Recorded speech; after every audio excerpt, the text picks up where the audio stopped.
Apologies for the very long 2 minute there, guys. Had some technical difficulties, so I apologize. So, we are aware of the terrible shooting that took place at Charles University in Prague, claiming the lives of at least 15 people and injuring dozens more. The president and the first lady are praying for the families who lost loved ones and everyone else who has been affected by this senseless act of violence. On behalf of the United States, we send our condolences and also wish the survivors of this tragic event a speedy recovery.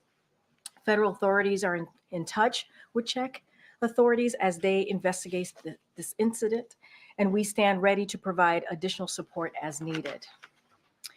As we close out the year, we wanted to take a look back at the progress made since President Biden and Vice President Harris took office. So, from day one, our administration has taken on historic challenges, and almost 3 years in, we have a record of delivering for the American people. President Biden vowed to lower prescription drug costs for seniors and families, and he is delivering on that promise. Thanks to the Inflation Reduction Act, which every single Republican member of Congress voted against, we're taking on Big Pharma. And here's a couple of things that has allowed us to do.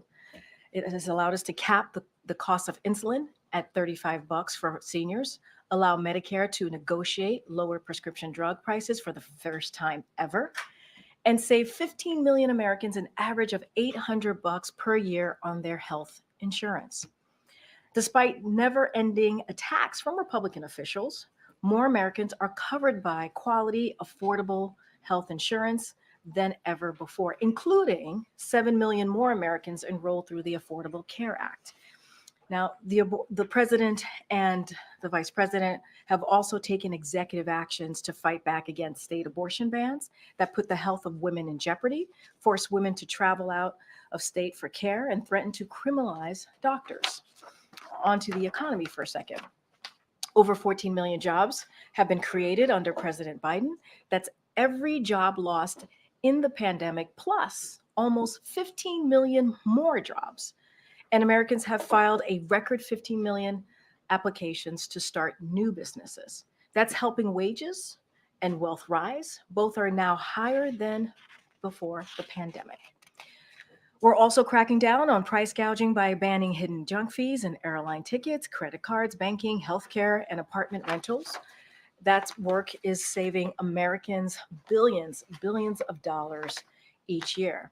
And when it comes to our climate, the Biden-Harris administration continues to lead and deliver on the most ambitious climate agenda in history, including securing a historic agreement at the COP28 to transition away from fossil fuels and triple renewable energy globally by 2030, launching the American Climate Corps to mobilize a new, diverse generation of clean energy, conservation, resilience, and workers.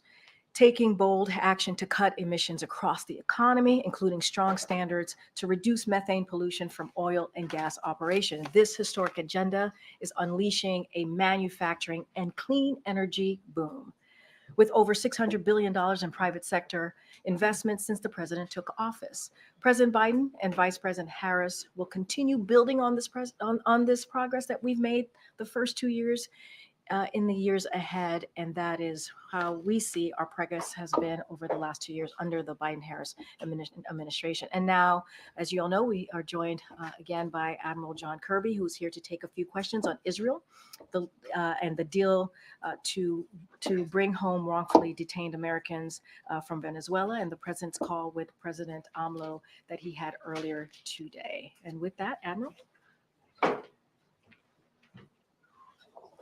Good afternoon, everybody. The President had a chance this morning to speak by phone with President López Obrador of Mexico. They had a chance to talk about ongoing efforts to manage the unprecedented migratory flows in the Western Hemisphere. Building on the Los Angeles Declaration for Migration and Protection that President Biden launched in Los Angeles back in June of 22, the two leaders agreed that additional enforcement actions are urgently needed so that key ports of entry can be reopened across our shared border. President Biden has asked Secretary of State Tony Blinken, Secretary of Homeland Security Alejandro Mayorkas, and White House Homeland Security Advisor Liz Sherwood Randall to travel to Mexico in coming days to meet with President Lopez Obrador and his team to discuss further actions that can be taken together to address current border challenges. Just a quick update, if I could, about humanitarian assistance going into Gaza. Yesterday, some 120 trucks entered through Kerem Shalom and more than 71 through Rafah. This brings the total to almost 200 in just the last 24 hours. And of course, we're going to continue to work as hard as we can to increase that flow through both those border crossings and then make sure that there are processes in place to get that aid and assistance to the people who actually need it inside Gaza. That's it. Thanks, John. The United Nations says 1 in 4 civilians in Gaza is starving. Does the U.S.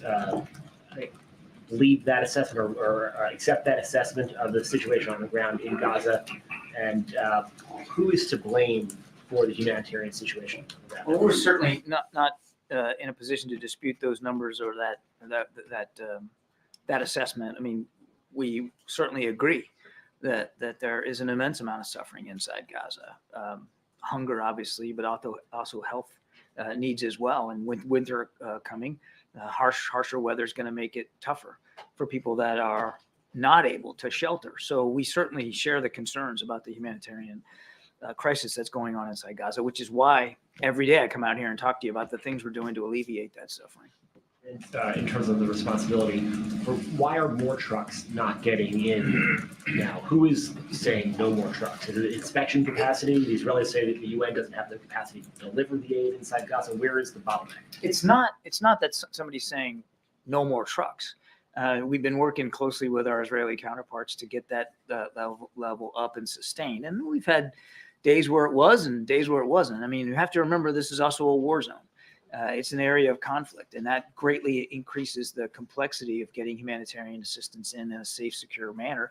And more critically, making sure at the end of the pipeline that it's getting to people who are actually in need. And the UN is leading efforts on the ground, as they rightly should, to try to see about local distribution. So this is a tough problem set, but doesn't mean we're going to back off of it. And again, the last 24 hours, you had more trucks going in through Kerem Shalom than you had through Rafah. So I'm not obviously saying there needs to be more, but it's a good thing that Kerem Shalom, you can see the impact that crossing is having on getting aid in. And just the bottleneck question, where is it? Is it the distribution? I wish I could tell you there's like one bottleneck. There's a bunch of reasons. Every day is different. And every day, some of the limits are on the end of it, where the fighting is just making it harder to get trucks in. Some of it is the inspection regime and making sure that there's enough inspectors and that the trucks are adequately looked at and gotten through that process. Some of it is the availability of the assistance itself and the trucks themselves. So I mean, every day it's a little bit different, but we are working at this really, really hard. Just one quick one on the inspection regime. Since you brought that up, we know this is Security Council debate over this key resolution here, and the issue of who is doing the inspections is a key one in that ongoing discussions up there. Is the U.S. position that the Israelis must remain part of the inspection regime for what is going into Gaza? I'm not going to negotiate this language here from this podium. We're still actively working with our UN partners about the resolution and the language itself. Israel has had, and understandably so, has had a role in the inspection regime, a key role, a pivotal role, and we understand and respect that. And I think I'll leave it at that. So on Israel, I know you've said before many times that you're trying to push Israel to end this high intensity effort. No, that's not what we said, but go ahead. Okay, there's a request from lawmakers that you do, in fact, do that. Could you talk a little bit about where that conversation stands, what Israel has agreed to in terms of moving to lower intensity conflict in Gaza, and have they agreed with you on a timetable? The Israelis say they too recognize the need to transition to a different phase of fighting. I mean, in any military campaign, Trevor, you're gonna transition to a different set of objectives, and you're going to achieve those different set of objectives through different tactics and operations. I mean, that's just standard for the conduct of military operations. They understand, they have said themselves that they realize they're going to have to transition from a higher intensity level of operations, such as what they're doing now, to something a bit lower intensity. They will decide when, they will decide what lower intensity looks like and what that means. What we have done, Secretary Austin just recently in the region, as well as Secretary Blinken, have talked to them about our lessons learned in doing those kinds of transitions and what we learned, what we did right, what we didn't do right, what they should be looking for, what questions they should be asking themselves, as well as asking them some tough questions. And certainly when Jake was there just in the last few days, had lengthy discussions with his Israeli counterparts about in the War Cabinet about those questions, answering those tough questions. So again, we're not going to speak for their military operations. We recognize and they recognize that a transition is not only reasonable, but probably the most viable way to continue this fight. They'll work it out. I guess my question, do you have a common understanding on what that timetable looks like at this point? We are not dictating terms and timelines to the Israelis. We have certainly talked about the importance of moving to lower intensity operations, and obviously we don't want them to do it sooner than they think they can do it safely and effectively. But we believe that a transition, in the near future is the best possible outcome. Point of clarification on the president's comments yesterday on Venezuela. He said that there was an agreement with Maduro where Maduro said he would agree to essentially everything the U.S. had laid out on election reforms. Does that include having Maria Machado be represented as an opposition candidate on the ballot when that election takes place? I'm going to not get too involved in the diplomatic specific conversations that we had. What the president said was that the Maduro regime did agree to certain electoral proposals to include and were supported by opposition parties. It's important that they meet all those commitments. I think I'll leave it there. But does that include having her specifically? I'm going to leave it the way I Okay, just. and just one more, just on Mexico. In that conversation, was there any discussion between the president and AMLO around fentanyl? There's been some reporting that we've done that Mexico's been essentially inflating its statistics on how many of these fentanyl labs it's actually taking down. Is that something that came up? Well, we've talked to the Mexicans routinely about the flow of fentanyl and other narcotics and trafficking of drugs across the border. That's a routine part of our discussions. The focus today was really about the migratory flow and the pressure that's being put on the southern border. Thanks, I appreciate it. On the border, we're talking to CBP officials who say that they're resourced to deal with about half the volume of encounters that they're seeing, that smugglers are putting migrants more and more at risk by dropping them off in more and more remote locations. Can you point to one thing the White House is doing right now that is making an impact on the border, is making an impact with this current surge? Well, one of the things that obviously it's a big part of the supplemental request. And should we get the funding we're asking for, it will give us an opportunity to put more Border Patrol officers out there on the border. It will give us a chance to increase the asylum court officers and help with that process. And there's some physical security measures that are baked into that funding as well. So part and parcel of the supplemental request was very much recognizing that more needs to be done on border security, and we're willing to keep having that conversation with members of Congress. I would also add that one of the things that President Lopez Obrador and the president talked about today was trying to work on getting at the root causes of migration. We're seeing record levels of people. More people are on the move in this hemisphere than that's been the case since World War II. There's a lot of factors, and part of that is, of course, dealing with instability, political and domestic instability in the region. So the work that we did with Venezuela here, not just to get Americans back, but to get the Maduro regime to ascribe to certain electoral reforms, that's important. That's important to help get at some of the root causes of migration. On Gaza again, it's the end of the year. I think a lot of, as you can see in the other questions, Americans are reflecting on this humanitarian crisis. We've seen estimates the death toll reached 20,000. The WHO was saying repeatedly that one child is killed in Gaza every 10 minutes. Can you just reflect a little bit more on the humanitarian crisis that you're seeing and how Americans are supposed to sit with that reality?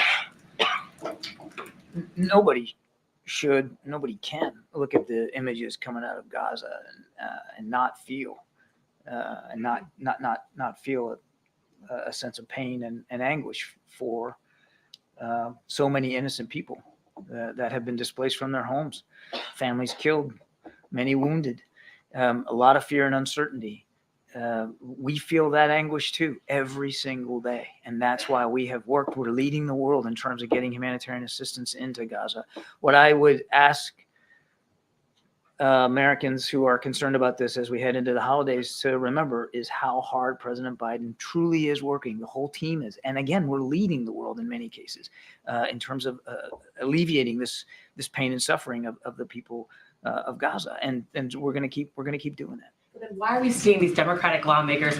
Tuesday we saw this letter from really moderate Democratic lawmakers saying that he's not doing enough, that he should be using even more levers of power to try to change how the Israeli military is prosecuting this war. I mean, is he out of step with his party? He's not. Even Democrats are saying he's not doing enough. President leads on foreign policy issues from a place of principles and values. That's the core of every foreign policy approach he takes, and that is no different here. And there are multiple principles and values at play here. One is making sure that Israel can defend itself against Hamas, that October 7th can never happen again. No nation should have to put up with that. And so we're going to continue to support them in that effort. Another one is, again, helping the people of Gaza and the Palestinian people, again, with the humanitarian assistance, but also in terms of trying to get hostages out and getting a pause in place, which actually also reduces civilian casualties. We're actually running out of time. Go ahead. On Mexico and the Biden administration officials that are going down, what exactly are they trying to accomplish with that trip? And is it related to the talks that have been taking place on Capitol Hill about border security? Their visit will really be about getting at the migratory flows and talking to President Lopez Obrador and his team about what more we can do together. To the question I got earlier, what are you doing? I mean, there's lots we're doing, but there's probably more we can be doing. And in order to do it effectively, you got to be in full partnership with Mexican authorities. We have been. There's been terrific cooperation. We're proud of that, and I think it can be expanded given the record levels of migrants that we're seeing come across. Sorry, when it comes to Gaza, when we saw Vice President Harris go to Dubai, she had pretty forceful words about the number of Palestinian deaths. Why did the White House feel that it was important for her to deliver that message there and at that time? Well, first of all, it's a message we've been delivering for quite some time. We don't want to see any more civilians harmed or wounded or displaced out of this conflict. The right number of casualties for civilians is 0. We've been very clear about that. And it was appropriate, since the vice president was in the region, for her to address that and to address that in full lockstep with the rest of the national security team about the messages we've been delivering to our partners in the region privately and to do it publicly. It was absolutely part and parcel of, again, the principled approach that the president is taking in accordance with our values as a country. Admiral, the Venezuelan president said when his friend got back to Venezuela yesterday that Alex Saab had been physically and psychologically tortured. How does the Biden administration respond to that? Well, we can't verify those reports. Other U.S. officials have denied that. You're not responding to that. I know of no indications or that those reports are valid. I can't verify that. How does this not invite other autocratic leaders around the world to take Americans hostage in order to get something or someone they want? This is the perennial question we get every single time we get Americans home. We get this question. I would say a couple of things. Number one, we don't advise Americans to travel to Venezuela.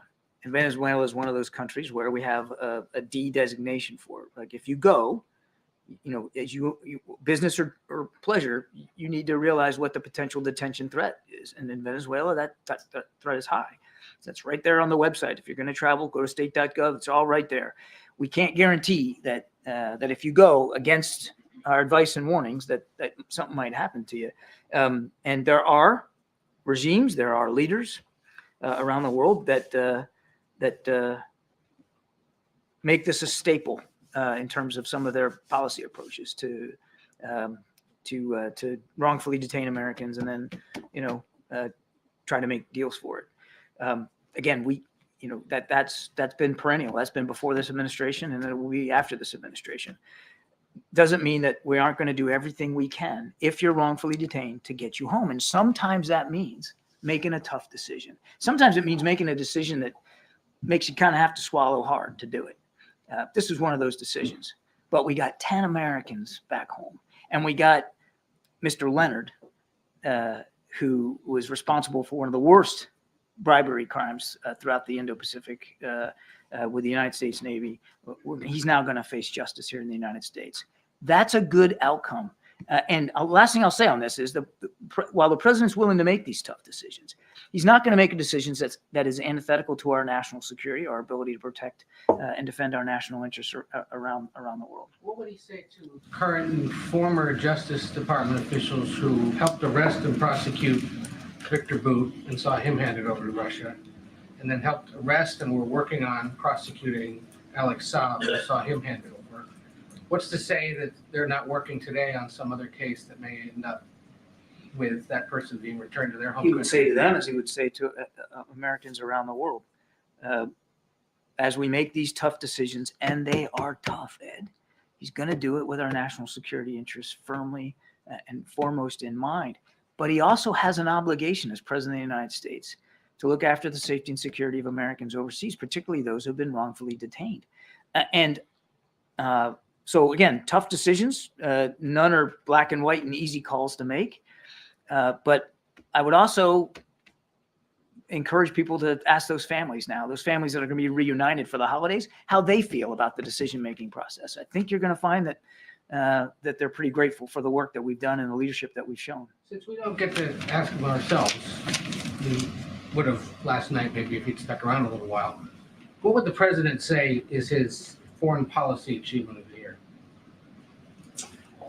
There's a lot that we've achieved in foreign policy, and Karine's already made sure that that we're running late, and I don't want to belabor this. So this answer could go on for like 20 minutes, but I mean, from the Indo-Pacific and the Quad and AUKUS deal to get Australia nuclear-powered submarine capability to what we've done with supporting Ukraine, pushing back, they clawed back more than 50% of the territory that Russia took in the early months of the war. You think obviously they did that through courage and bravery on the field, but they certainly did that with United States support. Look at what Israel's been able to do to put pressure on Hamas in the wake of the worst terrorist attack that they've ever succumbed to. I mean, I could go on and on. There has been, I think if I had to bucket it into one thing, one of the most important things he's done on the foreign policy front is shore up and revitalize our vast network of alliances and partnerships. No other nation in the world has that kind of a network at their disposal the way the United States does. And our leadership on the world stage is stronger because he took the time to invest in those relationships, many relationships that had been let lapse by the previous administration. Thanks, John. That letter mentioned earlier from members of Congress, moderate members of Congress, including Representative Abigail Spanberger, Seth Moulton, coming from like an intelligence military perspective here. Yeah. In the letter, they said, we know from personal and often painful experience that you can't destroy a terror ideology with military force alone, and it can in fact make things worse. Does the White House agree with that assessment? I have said that many times from this podium, that we don't believe you're going to be able to wipe out the ideology that inspires Hamas through military action. I've said it many, many times. And as Secretary Austin said out at the Reagan Forum, we want to make sure our Israeli counterparts don't turn a tactical victory into a strategic defeat. So that is not a new notion. And certainly we agree that that's a risk here. And they're criticizing the president for not taking enough strong action here on how Israel is going about with their military operations. Have there been any recent conversations with the president and members of Congress who have been critical and want the president to do more here? I don't know of any specific conversations that the president has had with members of Congress about this, but I can tell you there's not a day that goes by where we're not having those conversations with our Israeli counterparts. And as I've said before, they have been receptive to that message. They have tailored, they have changed, they have structured military operations in a way to try to be more cognizant. Now, that doesn't mean that more can't be done or more shouldn't be done to limit civilian casualties. Absolutely. But they have made an effort and they will continue to make that effort. Thank you so much. On the UN Security Council resolution debate, are there tensions within the administration on the decision to make here? And another one, if there is another veto, how concerned are you about the international image of the United States blocking one resolution after another while people are dying and starving in Gaza? Well, let's not get ahead of ourselves. There isn't a resolution to vote on right now. We're still working with our partners up there about what that language ought to be. It's important to us, of course, that the humanitarian situation in Gaza gets addressed. We are working harder than any other nation to actually address those concerns. So we certainly would agree that needs to be part and parcel of the language. But I don't want to get ahead of where we are. And we are working as a team to push forward the president's approach and his policies with respect to supporting Israel and to supporting the Palestinian people. A key to that is still working towards the promise of a two-state solution. There's a report, John, that the U.S. and the EU are working together looking at whether seized Russian assets can be used to help fund Ukraine. Are you able to speak to that specifically or more broadly to what you will do if you do not get a supplemental? Are there sort of extraordinary measures that you're considering? So we're kind of talking about two different things here. We still need the supplemental request to be able to support. There's no magical pot of money, as Shalonda Young said, to support Ukraine going forward. I won't talk to that specific proposal, but I will say, just broadly speaking, that we have talked to many of our allies and partners about what Russia's role ought to be post-conflict in terms of the restructuring, the recovery inside Ukraine long term. But we aren't at a point right now where where we can address the specific muscle movements and what that's going to look like. But Russia has destroyed an awful lot of infrastructure and killed, tens of thousands of lives in Ukraine, and they should be held accountable for that long term. So too soon to say whether you're looking at seized assets for that measure? I would say too soon to say. Can we speak very quickly to where the Venezuelan swap, leaves us on the question of sanctions relief? Is the administration considering further changes to sanctions that are in place right now? Does this open the door for that? I don't have any sanctions announcements to make today. Thank you, Karine. John, Israel's defense minister said that as they transition to the next phase of the operation, some of the local civilians may be able to return to their homes in North Gaza. I wonder if you can give an explanation on how that might work when there are many people who don't have homes to return to, just kind of give an idea of what kind of plans the U.S. has to support these Palestinian civilians. I would certainly welcome those comments. I think that's an important sign to allow people that were displaced from the north to the south as operations intensified in the north to be able to go back home or to be able to make that crossing back to north of Gaza. So those are welcome comments. I think we'll be in touch with our Israeli counterparts about exactly what that looks like to address your exact concerns. Some of them will go back and there are no homes to go back to. So we want to make sure that for those that are going back, that there are means and availability for them to seek and to have secure shelter. But again, we'll have that conversation with our Israeli counterparts. Follow up on Ed's question, when you argued that the U.S. biggest achievement in foreign policy is shoring up alliances and networks of partners, how can you argue that, and how can you argue U.S. leadership is stronger when the president is almost singularly isolated in the UN over the issue of Gaza? Well, I think I would take premise with the question that we're somehow singularly isolated. First of all, we're still working with the UN partners on the language here. So let's not get ahead of where we are in the process. And I think all you have to do is look about what we've been able to do around the world and see that American leadership still matters, that America's views still matter. And President Biden has literally been driving that forward since he came into office, again, through a reliance and an understanding that we can't do everything alone. The whole idea behind his foreign policy approach is that we need friends and partners, that they have capabilities and they have skill sets that we don't have in every other way, and that we work better as a team.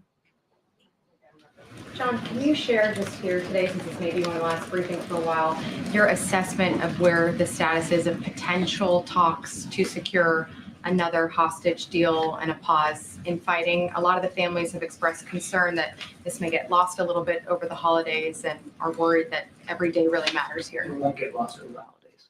We're working on it every single day, almost every hour of every day. That there have been serious talks and negotiations over trying to get back into another pause and a hostage exchange. I won't go into the details of that, understandably so, but I can tell you that they are very serious, and we are very serious about getting that back in place. I wanted to ask you about the call between President Obrador and President Biden this morning. We understand that the business owners in northern Mexico are complaining about these bridges, the railroad bridges being closed, and it's causing about $100 million of losses on an everyday basis. Is the president of Mexico concerned about all of these losses that are happening at the border? And are they talking about maybe the strategy to sort of slow down the flow? Because we understand the migrants are coming in big numbers to that region. Yeah, I don't want to speak for President Lopez Obrador. He should speak to his side of the conversation and what his concerns are. But I think, broadly speaking, we both presidents shared a similar concern about the increase in migratory flow here in recent weeks and months. There has been a dramatic increase. And they did talk in broad terms about what can be done inside Mexico to slow that process down. And there are some things like checkpoints on rail lines and on highways and that kind of thing. And the Mexican Armed Forces presence in the South also can be important to that as well. But that was broadly speaking, and I think more to the point of why Secretary Blinken and Liz Sherwood-Randall and Secretary Mayorkas will be going down there is to see what can be done to sort of flesh those modalities out a little bit more. Thanks, John.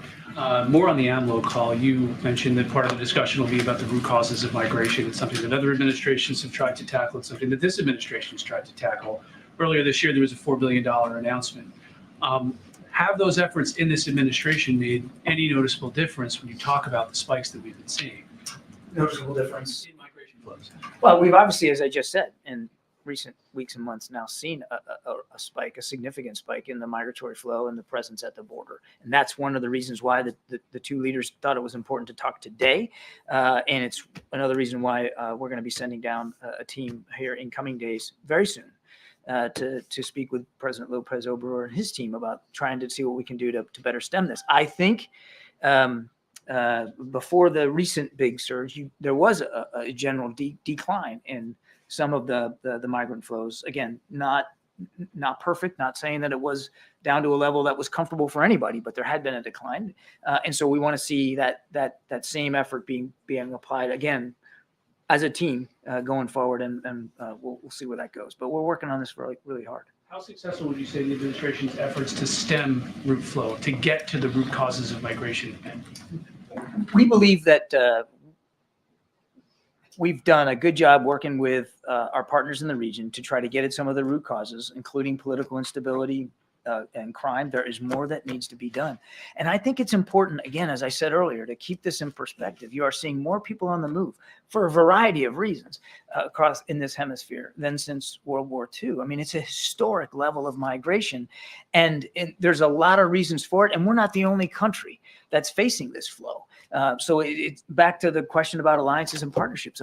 A way to get at this is to work with neighboring nations to try to get at these root causes at the same time, working on our own immigration process here in the policies here in the country and getting at reform, as well as working on border security. And that's why the president asked for $6 billion in the supplemental funding. Just really quickly, do you think that how close do you think Israel is in its mission to destroying Hamas? That's a question that you should put to the IDF.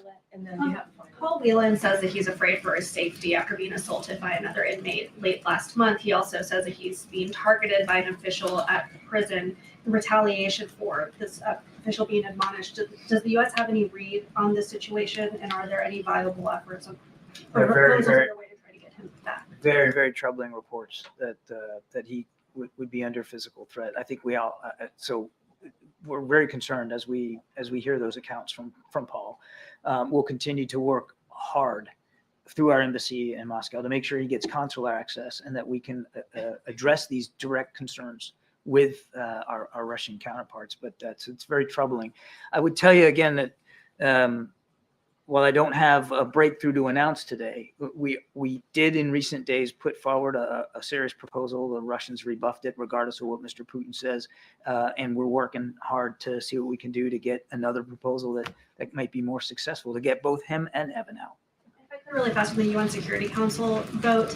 What has President Biden's engagement been on this in the negotiations? Has he been speaking regularly with Ambassador Linda Thomas-Greenfield on the issue? He has been in touch with the national security team, including our team at UN headquarters about how they're doing this, how we're approaching this. Okay, last question. Thank you. Honorable, has President Biden seen photos and videos from the past week of the sea of people crossing into this country illegally? I understand he's probably been briefed on it, but has he seen photos and videos of it actually happening? I can't attest to what the content is of the material he gets every day, but he has been kept apprised and briefed, of course, by by the domestic and national security teams on this. But what's in that content? I mean, I'm not part of those discussions. Some illegal border crossers are being given court dates in 2031. What are they supposed to do here for 7 years? Again, that's a better question put to the DHS. I'm not in a position to talk about specific cases like that. The president believes that we've got to do better at immigration, and he's willing to talk and negotiate with members of Congress about immigration policy just as well as he is about border security. But I'm not in a position to talk about this. Someone's lived here for 7 years and presumably gotten a work permit and worked here. If their asylum claim is denied, are they really going to be deported, or is that just a problem for the next president? Again, I'm not going to get into hypotheticals about specific cases. He does believe we need, and he has worked to increase legal pathways to citizenship. But obviously, illegal pathways, you need to be held accountable if you're trying to come into the country illegally. Is the president thinking this far down the line? I mean, people are being given court dates 7 years from now. So is he creating a big problem for another president to have to figure out?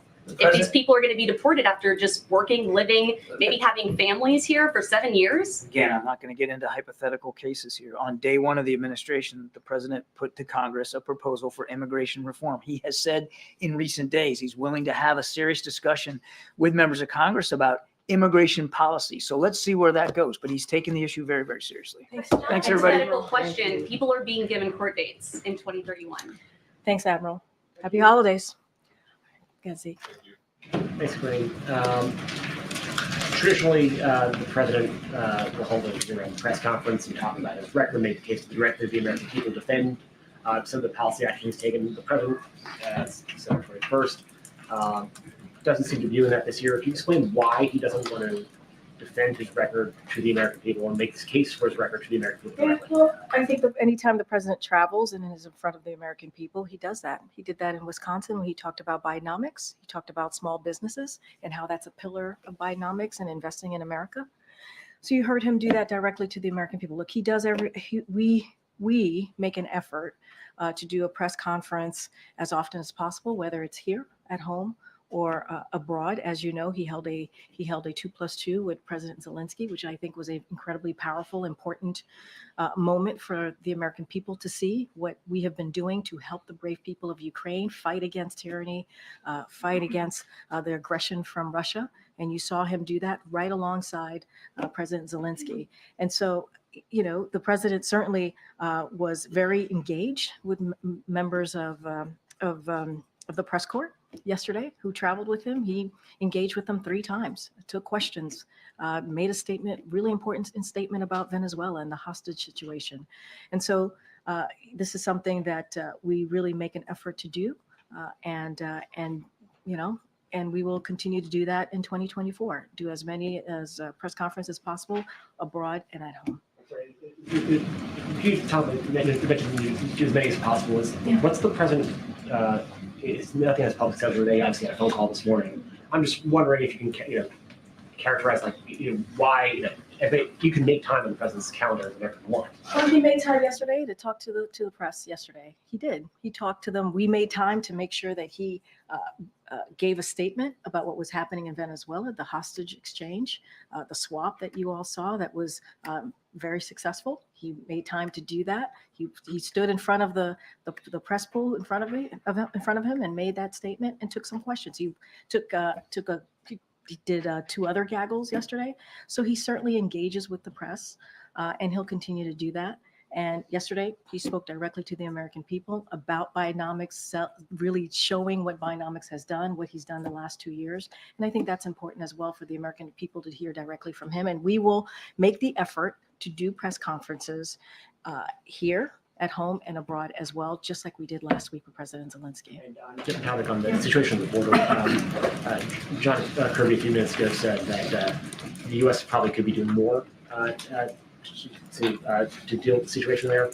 What more should the White House be doing, and what more has the president been doing to address the situation we've seen over the last week or two, especially with slave search? So I think one of the things I think he meant by that is when we did the emergency supplemental, the national security component of that, it had a border security request, right? And that because the president understood that we did need to do more.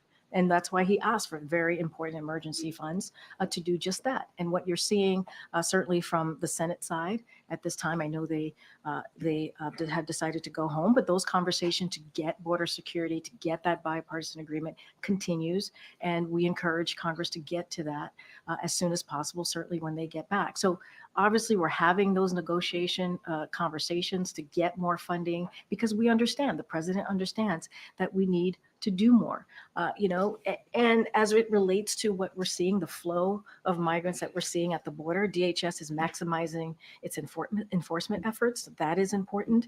And the thing that is also, is important is the message that we have to send to smugglers, right? We have to be very, very mindful because they also put out misinformation. So we try to be mindful there as well. And what we're seeing here at the border, the migration flow, increased migration flow, certainly it ebbs and flows. And we're at a time of the year where we're seeing more at the border, and it's not unusual. This is an immigration system that has been broken for decades, and the president has taken this very seriously to try to do more. That's why we have the comprehensive immigration policy legislation that the president put forth on day one. So yes, there is more to be done, but we need the help of Congress to get that done. There's nothing the president can do himself unilaterally to sort of resources out there. Look, we asked for more border patrol, right? He was able to get 24,000 more border patrol folks, law enforcement folks at the border. That's unprecedented.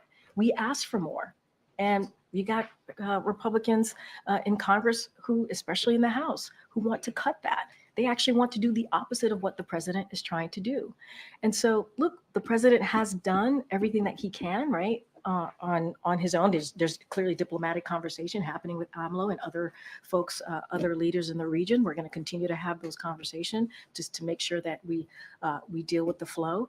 But we also need funding. We also need funding to deal with the border security, which is what we're trying to do right now with these negotiations that are happening with the Senate, with senators right now.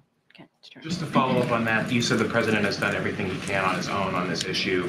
The letter from House Speaker Johnson suggesting otherwise, that there are specific steps that can be taken. Do you see anything in what he suggested that you would be open to? So I heard the letter. I have not read the letter, so I can't speak to the letter. They decided to go home. Let's not forget, before the Senate did and did not participate, right? They wanted to push forward our HR 2, which as we have said, it doesn't help the border, actually makes it worse, cuts costs, cuts law enforcement. It does not help at all. And so, look, we are having those conversations doing the Senate negotiations, and we want to make sure that we come to a bipartisan agreement. We understand that. We understand to actually deal with this issue, we need a bipartisan agreement, which is why the president put forth a comprehensive immigration plan, legislation, to be more clear on the first day. And so I can't speak to the letter. I've not seen it. I heard about it when I was coming out, but I cannot speak to what Speaker Johnson has laid out in the letter. And just very specifically in terms of the conversations that Biden had with the Mexican leader today, or in these conversations that are going to be happening in the coming days, is the remain in Mexico policy something that is at all on the table in those discussions? So I'm not going to go into the detail of diplomatic conversations that the president is having. We're going to do. I'm not ruling anything out from here. I'm not going to negotiate from here. That's not what I'm going to do, or lay out what is on the agenda from here. Conversations continue. Obviously, it takes diplomatic conversation like the president is having with the president of Mexico to deal with the flow that we're seeing coming into the border. So we have to actually have those conversations. That's what the president is doing, and he's been doing that the last 2 years, and that's what you're going to see. I'm just not going to get ahead of that. One quick one. Senate sent back Julie Sue's nomination. Are you okay with her continuing in an acting capacity in 2024, or do you want to force a vote on this issue? So look, we believe, and we are going to be very clear, Julie Sue will be renominated of Secretary of Labor in the new year. That is something that we are committed to. And as it relates to her acting authority, look, because she was confirmed, and you've heard me say this before, by the Senate as Deputy Labor Secretary, she is able to continue serving as acting Labor Secretary. So we see her performance as admirable. And we think she is doing a great job in that role. And so we urge Senate to take action, swift action, to confirm her as secretary. Certainly, she will be renominated, and we are certainly committed to that. Thank you, appreciate it. You talked about the supplemental request to Congress for more funding when it comes to the border, but we also hear all the time from Republicans that it's not just about funding, they want these policy changes. I understand you don't want to negotiate from the podium, but can you tell the American people if there's any immigration policy that this White House is willing to talk about and is working on with Republicans? So I want to be really careful as negotiations happen. We don't want to do this in the public, right? It does not help the process. And so we want to make sure that those negotiations are happening. Obviously, we're part of those negotiations with the senators. We think it's going in the right direction. We want to make sure that we get to a bipartisan agreement. It's incredibly important. The president understands. He understands that we have to fix this immigration system. It has been broken for decades now. And so we have to do everything that we can to fix that system. And so we're going to have those conversations. And you're right, it's not just about funding, it's also about policy discussions that they're having. And so don't want to get ahead of it. And let's not forget, this is a president that has had these types of negotiation or been part of these types of, his team certainly has been part of these types of negotiations for some in different subjects and legislation. So that has happened for the last two almost 3 years, and they've been successful. So we're going to continue to do that and stay steadfast on that. Just following up on that, is it fair then to say that the White House thinks there will likely need to be some change to the asylum system? I'm not going to get into specifics from here, but we understand that there needs to be a bipartisan agreement, right? And so when you have a bipartisan agreement, right, both sides have to decide what they are willing to move forward with. I just want to be super mindful and let the team that are doing the negotiations do that themselves. And when they're ready to share what they've decided on, we certainly talk about that. You started talking about accomplishments from this last year. You talked about the economy, but in our latest ABC News poll back in November, by a 10-point margin, Americans still said that they would trust Republicans on the economy more. So what is your message to Americans who just think what you've done on the economy is not enough? Look, we understand what Americans have gone through. We do. They went through, and you've heard me say this many times before, and my other colleagues, coming out of the pandemic was a tough time, a difficult time for so many Americans. And we understand that it's going to take some time for them to feel the accomplishments and what we've been able to do in the last 3 years. That's not something I say, that's something that economists have said, right? It's going to take some time.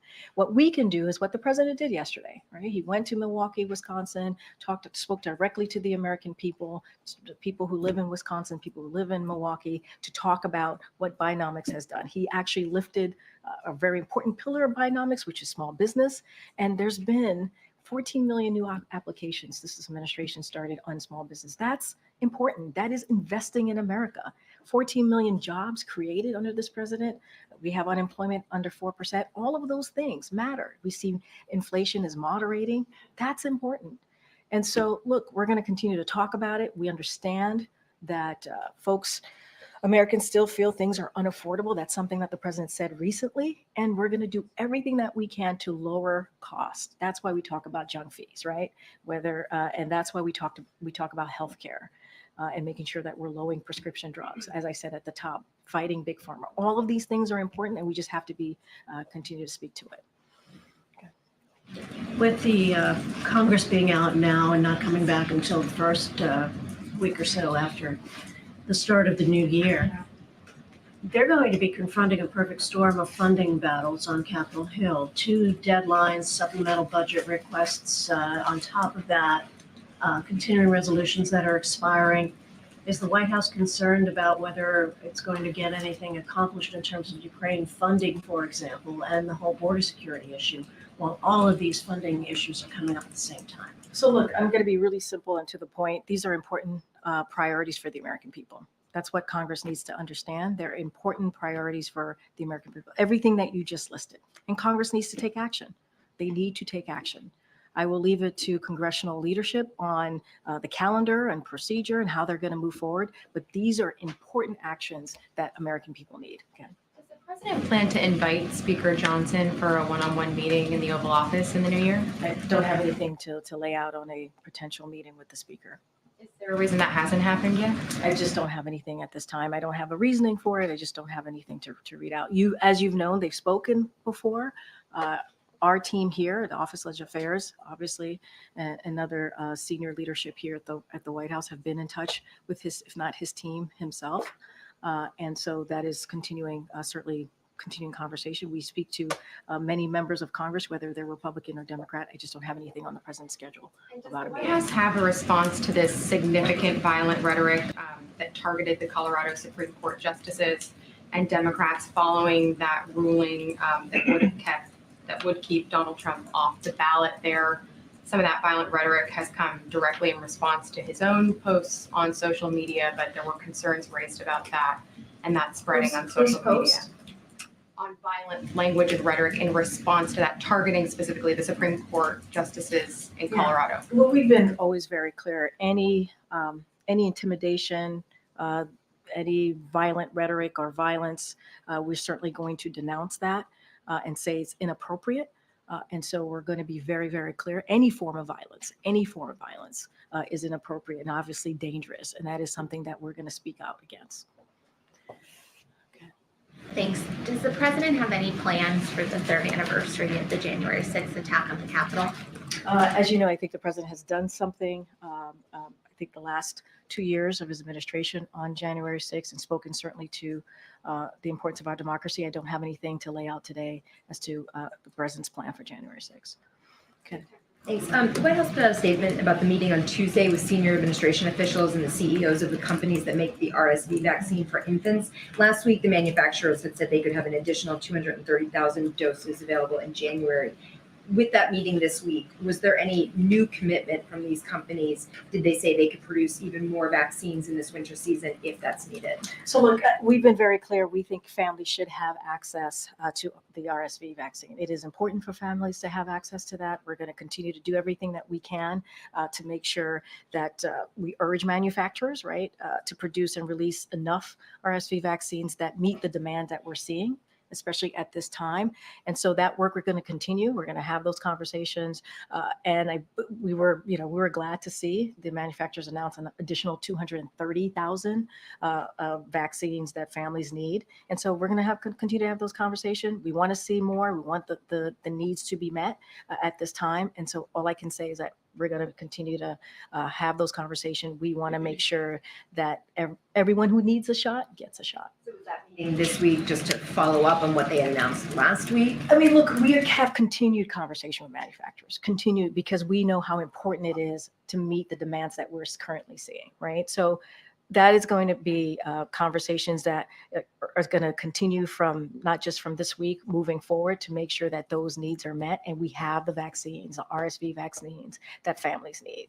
It is important. Families should have access. It is critical for families to have access to RSV shots. Okay, Josh.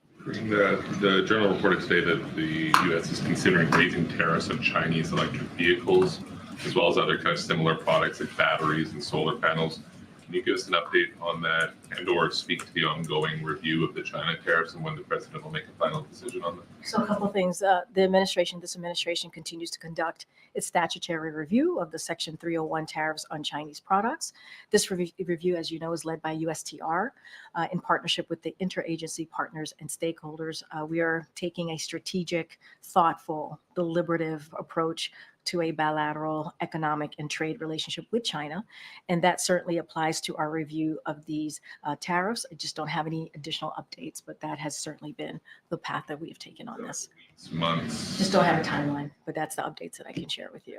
You speak earlier this week, there was conference board data that showed rising consumer sentiment. You've alluded to this in one of your earlier statements. Does the White House believe that inflation will continue going down and that sentiment will continue improving, or do you believe it's too soon to say? We've got into trouble, a year or so ago with transitory, this or that. I just want to be clear on how you're viewing this moment here. So look, as you know, inflation fell to the lowest level in 3 years. That's important. Consumer confidence is at the highest level since July and the second highest level in 2 years. And so we're glad to see that Americans are feeling more confident about the economy. And as you know, I think a year ago or just 6 months ago, there was always this talk about recession. And that is certainly not where we're heading. And so we've always said that, we're at a transition here to a more stable and steady growth. And that's kind of where we're going. And we're going to do everything that we can to make sure that inflation continues to moderate. And I think that's a good path. That's what the American people want to see. And at the same time, lower costs for Americans, because we know that that's important as we talk about Bidenomics and the economy. Okay, great. So quick point of clarification on the Ukraine aid. Is the United States considering pulling from its own stocks to send to Ukraine without replenishing them? Or is the aid package that we expect to come in the next week or so the final one until Congress gives the United States more authority? I mean, look, we've been very clear. There's one more final aid that we can give to Ukraine. And if the United States doesn't replenish its own stocks? Look, what I can tell you is we're doing one of the reasons why we ask for additional aid is because we're running out, right? We are running out of aid to support the brave people of Ukraine. And what we've been able to do, and you've heard this from the Admiral, we've heard this from the National Security Advisors, we have kind of lessened, made that aid that we've announced the last couple of weeks or last couple of months smaller and smaller because we don't have any more. This is it. And so that is where we are. That's why we asked for emergency funding. That's why we asked for that supplemental, because we need to make sure that Ukraine continues to fight for their democracy. And that's really where we are. That is where we are today. All right. Last one. Okay. Go ahead, Jared. Thank you. Angola announced today that they're leaving OPEC. I was curious if there was an administration response, as maybe it relates to energy prices, and if it was an issue that came up when Angola's president met with President Biden 3 weeks ago. So as you know, we're not a member of OPEC Plus, so you would have to speak directly to the government of Angola. That's why I was Well, I'm just saying we're not members. We're not. Good point. But we're not members of OPEC Plus. That is not something that I can speak to. You would have to. It come up in conversations. I can't go beyond what the readout was from that conversation, but obviously we are not members of OPEC Plus. So you have to talk to them about that. All right, thanks, guys. We're going to have something later on for you today on that, but as we normally do. All right. You want to say what? Oh, what? Oh, you wanted me to say something Christmassy? Come on, it's planned. Is it planned? Oh, we'll have a week ahead. We'll have a week ahead. We will share a week ahead. I thought you wanted something from me. I would say happy holidays. Hope to see you. Happy New Year. It's always good to see you all. Enjoy, be safe, and enjoy your time with your family. See you next year. Bye, guys. Thank you.